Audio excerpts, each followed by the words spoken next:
Bismillahirrahmanirrahim. Yang saya hormati Bapak Dr. Sultan SPD MPD selaku pembimbing 1 saya. Yang saya hormati Ibu Andi Fatima Yunus SAG MPD selaku pembimbing 2 saya.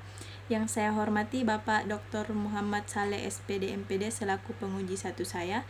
Yang saya hormati Ibu Dr. Idawati Garim SPD MPD selaku penguji 2 saya.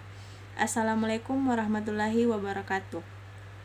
Puji syukur atas kehadirat Allah Subhanahu wa Ta'ala, berkat limpahan rahmat dan hidayahnya lah kita masih diberi kesehatan dan kesempatan.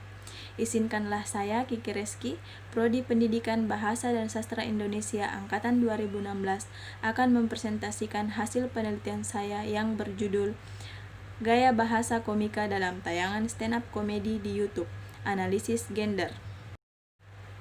Adapun rumusan masalah dalam penelitian ini ada 4, yakni yang pertama, bagaimanakah wujud penggunaan gaya bahasa perbandingan antara komika laki-laki dan komika perempuan dalam tayangan stand-up komedi di YouTube. Yang kedua, bagaimanakah wujud penggunaan gaya bahasa pertautan antara komika laki-laki dan komika perempuan dalam tayangan stand-up komedi di YouTube. Yang ketiga, bagaimanakah wujud penggunaan gaya bahasa pertentangan antara komika laki-laki dan komika perempuan dalam tayangan stand-up komedi di YouTube. Yang keempat, bagaimanakah wujud penggunaan gaya bahasa perulangan antara komika laki-laki dan komika perempuan dalam tayangan stand-up komedi di YouTube. Berdasarkan metode penelitian yang telah dilakukan, maka diperoleh hasil sebagai berikut. Bagian 1, deskripsi temuan gaya bahasa komika laki-laki. 1. Gaya bahasa perumpamaan. Data 1.2. Sulit sekali mencari wafer stroberi di kaleng Kongguan, seperti mencari keadilan di Indonesia. Pada tuturan 1.2, termasuk dalam gaya bahasa perumpamaan karena membandingkan dua hal secara eksplisit dengan menggunakan penanda kata seperti. Yang kedua, gaya bahasa metafora. Data 2.1. Ini berak ngantuk gue, kayak sari-sari hidup lu keluar semua gitu loh. Pada tataran 2.1, gaya bahasa terletak pada kalimat sari-sari hidup lu keluar semua.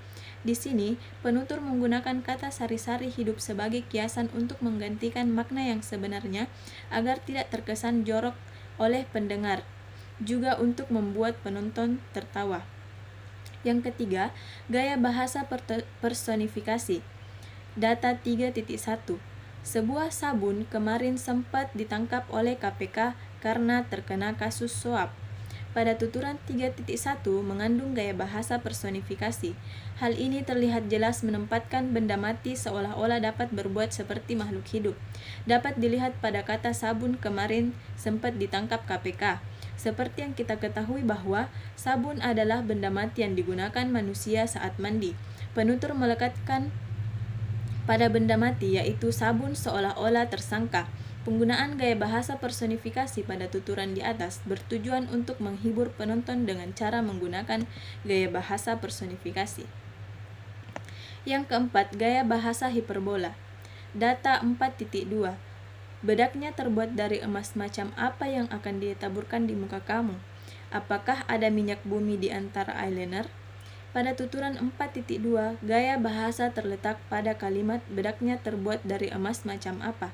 Pada kalimat tersebut, penutur menanyakan bedaknya terbuat dari emas jenis apa. Padahal pada kenyataannya kita ketahui tidak ada bedak yang di dalamnya dicampurkan emas. Penutur juga menanyakan apakah ada minyak bumi di antara eyeliner yang dia pakai. Pada kalimat tersebut, penutur menanyakan apakah eyeliner tersebut mengandung minyak bumi sehingga tarif bayaran makeup tersebut menjadi mahal. Kalimat ini menggunakan gaya bahasa hiperbola karena melebih-lebihkan atau membesar-besarkan sesuatu. Yang kelima, gaya bahasa litotes. Data 5.1. Gue tuh orang yang sangat tidak emosional. Gue tuh orang yang lempeng datar. Tuturan 5.1, gaya bahasa terletak pada kalimat gue tuh orang yang sangat tidak emosional. Kata emosional dan lempeng datar, di sini penutur bermaksud untuk merendah secara halus bahwa dia adalah orang yang tidak mudah terharu dan dia orang yang datar, padahal pada kenyataannya tidak. Buktinya dia selalu berhasil membuat penontonnya tertawa. Yang keenam, gaya bahasa ironi. Data 6.1. Pemancingan itu di air-air yang mirip kuah ketupat tahu gitu. Pada tuturan 6.2, gaya bahasa terletak pada kalimat orang Bandung itu aneh-aneh, tidak punya laut tapi hobi memancing di air-air yang mirip kuah ketupat tahu. Kalimat di atas termasuk gaya bahasa ironi dengan tujuan mengolok-olok orang Bandung yang suka memancing di air keruh yang mirip air ketupat tahu. Penutur menggunakan gaya bahasa ironi tujuannya agar penonton tertawa saat mendengarkan apa yang disampaikan oleh penutur. Yang ketujuh, gaya bahasa sinisme. Data 7.3. Enak jadi Pak Jarwo ya, jelek. Orang jelek itu nggak bisa masuk angin bro, seriusan. Pada tuturan 7.3, gaya bahasa terletak pada kalimat enak jadi Pak Jarwo ya, jelek. Kalimat tersebut mengandung gaya bahasa sinisme karena menyatakan sindiran terhadap orang yang bernama Jarwo secara terang-terangan. Mengatakan bahwa Pak Jarwo itu jelek. Penutur menggunakan gaya bahasa sinisme dengan tujuan agar penonton tertawa saat mendengarkan. Selanjutnya, bagian kedua, deskripsi temuan gaya bahasa komika perempuan. 1. Gaya bahasa perumpamaan. Data 1.1. Cekernya pedas kayak omongan tetangga. Tuturan 1.1, gaya bahasa terletak pada kalimat cekernya pedas kayak omongan tetangga. Menggunakan frasa ceker pedas untuk menggambarkan bahwa omongan tetangga itu sangat menyakitkan ketika bergosip. Kalimat di atas termasuk gaya bahasa perumpamaan karena membandingkan dua hal secara eksplisit dengan penanda kata kayak. 2. Gaya bahasa metafora. Data 2.1. Pak Jokowi butuh orang gila untuk melakukan terobosan. Tuturan 2.1, gaya bahasa terletak pada kalimat Pak Jokowi butuh orang gila untuk melakukan terobosan. Di sini, penutur menggunakan kalimat orang gila untuk melakukan terobosan. Pemakaian kata orang gila yang dimaksudkan bukanlah arti yang sebenarnya. Seperti yang kita ketahui bahwa orang gila adalah orang yang sedang terganggu kejiwaannya. Penutur menggunakan gaya bahasa metafora untuk melukiskan Ibu Susi sebagai orang yang tegas dan berani untuk melakukan terobosan. Yang ketiga, gaya bahasa personifikasi. Data 3.1. Baju lebaran gue kalau ketemu kos kaki mae ngebungkuk. Misi kos kaki mau nongkrong di lemari. Tuturan 3.1, gaya bahasa terletak pada kalimat baju lebaran gue kalau ketemu kos kaki mae ngebungkuk. Penutur menggunakan kata kos kaki, baju, dan membungkuk. Kos kaki dan baju merupakan benda mati. Kata membungkuk adalah aktivitas yang biasa dilakukan oleh makhluk hidup. Di sini penutur melekatkan seolah-olah kos kaki dapat melakukan membungkuk pada baju seperti halnya yang dilakukan oleh makhluk hidup. Kalimat di atas termasuk gaya bahasa personifikasi karena menganggap benda mati seolah-olah memiliki sifat kemanusiaan. 4. Gaya bahasa antitesis. Data 4.1. Kadang kebahagiaan kita tercipta karena adanya penderitaan orang lain. Tuturan 4.1, kalimat di atas termasuk gaya bahasa antitesis karena kata-katanya mengandung dua hal yang maknanya berlawanan. Penutur menggunakan kata kebahagiaan dan penderitaan seperti yang diketahui bahwa dua kata tersebut memiliki makna yang berbeda. 5. Gaya bahasa antisipasi atau prolepis. Data 5.1. Teh Kiki ngomong ke gua, "Boa, besok pagi aku mau ke studio mau ngambil sepatu kulit dari Pak Jarwo." Pada tuturan 5.1, gaya bahasa terletak pada kalimat "Boa, besok pagi aku mau ke studio mengambil sepatu kulit dari Pak Jarwo." Kalimat di atas termasuk gaya bahasa antisipasi atau prolepis karena menggunakan kata-kata yang mendahului sebelum peristiwa yang sebenarnya terjadi. Hal ini dapat dibuktikan dengan kata besok pagi. 6. Gaya bahasa koreksi atau epanotris. Data 6.1. Memblokir status. Status. Memblokir situs-situs dewasa. Tuturan 6.1. Kalimat di atas termasuk gaya bahasa koreksi atau epanotris yang ditandai dengan beberapa kata yang berulang. Status, status, kemudian situs. Kata status yang pada mulanya ditegaskan kemudian penutur mengoreksi menjadi situs karena penutur salah menyebutkan kata. Ketujuh, gaya bahasa hiperbola. Data 7.2. Serius nih dada saya kalau dibelah, jantungnya ada tulisan Indosiar memang untuk Anda. Tuturan 7.2 termasuk ke dalam gaya bahasa hiperbola. Penutur menyebutkan bahwa jika dadanya dibelah, jantungnya terdapat tulisan Indosiar memang untuk Anda. Padahal, pada kenyataannya hal tersebut mustahil. Tidak ada jantung yang dapat menuliskan kalimat dengan sendirinya. Kedelapan, gaya bahasa anti klimaks. Data 9.1. Tepuk tangan untuk Ibu Retno karena beliau satu-satunya perempuan pertama yang berhasil menduduki jabatan sebagai Menteri Luar Negeri Indonesia, dan saya akan menjadi yang kedua kalau ada orang dalam. Tuturan 9.1 termasuk ke dalam gaya bahasa anti klimaks, karena penegasannya dimulai dari hal-hal yang penting menuju hal-hal yang semakin berkurang kepentingannya. Kalimat yang awalnya bersifat informatif menjadi berkurang kepentingannya karena penutur menambahkan topik yang membuat penonton tertawa. Kesembilan, gaya bahasa sinisme. Data 10.2.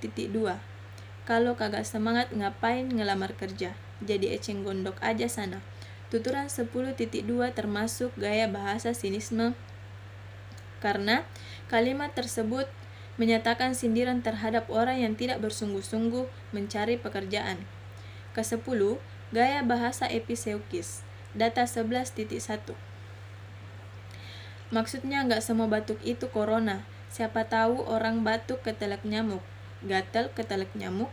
Gatal ketelek nyamuk. Tuturan 11.1. Kalimat tersebut termasuk gaya bahasa episeukis karena terlihat pengulangan kata ketelek nyamuk sebanyak 3 kali berturut-turut. Dalam hal ini bertujuan untuk menegaskan bahwa tidak semua orang yang batuk itu terkena penyakit corona, bisa juga karena ketelek nyamuk. Oleh karena itu, penutur mengulang beberapa kali kalimat untuk menegaskan maksud dari tuturan tersebut. Ke-11, gaya bahasa tautotes. Pada tuturan 12.1, gaya bahasa terletak pada kalimat materi tentang kesurupan. Pada kalimat di atas terlihat penutur mengulang-ulang kata kesurupan sebanyak 4 kali. Dapat diartikan bahwa penutur memfokuskan materinya tentang kesurupan. Selain itu, penutur mengulang kata kesurupan untuk memberitahukan kepada penonton bahwa mengalami kesurupan itu tidak menguntungkan. Selanjutnya, pembahasan hasil penelitian. Berdasarkan hasil penelitian, wujud gaya bahasa laki-laki yang ditemukan dalam tayangan stand-up komedi sebanyak 7 jenis gaya bahasa, sedangkan perempuan ditemukan 11 wujud gaya bahasa, sesuai dengan jenis gaya bahasa yang diuraikan oleh Tarigan pada tahun 2009. Perempuan lebih banyak menggunakan gaya bahasa dalam melakukan stand-up komedi dibandingkan laki-laki. Hal tersebut relevan dengan teori genderless style yang dikembangkan oleh Tannen, yang mengatakan bahwa perempuan lebih banyak berbicara dibandingkan laki-laki. Perempuan lebih mudah membagikan cerita kehidupannya dibandingkan laki-laki. Wujud gaya bahasa yang paling dominan digunakan oleh komika laki-laki dalam melakukan stand-up komedi adalah gaya bahasa hiperbola dan gaya bahasa metafora. Wujud gaya bahasa komika perempuan yang paling dominan digunakan dalam melakukan stand-up komedi adalah gaya bahasa perumpamaan, gaya bahasa hiperbola, dan gaya bahasa sinisme. Hal ini relevan dengan apa yang dikemukakan oleh Kolmas pada tahun 2005, bahwa laki-laki dan perempuan memilih kosakata yang berbeda secara alami. Mereka memang berbeda. Kata-kata tertentu hanya ditemukan pada percakapan sesama laki-laki, dan begitu pula sebaliknya.